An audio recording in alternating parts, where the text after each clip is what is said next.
काय भज्जे जो का कर रहे हो? कछु नहीं यार भज्जा मूंग में पानी दो आगा तो हमने कही जाए बांध के ही रहा देने कचोरा भरा जाए। भज्जा यार मूंग में हमारे में देने यार पानी यार। अच्छा कब से देने? कल से देने यार। हाउ तुम्हारा बोर खाली होगा तो देने।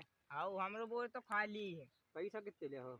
अब भज्जा तुम घर के हो तो यार 5,000 की ये कर लगा दें हम। अरे भज्जा ज्यादा होगा यार, कम कर दो यार। अरे यार भज्जा कहाँ के ज्यादा हुआ यार, अब तुम्हारे मुंह में पानी नहीं दो है, तुम्हारे मुंह मर जाए तो कितने को घाटा हो जाए।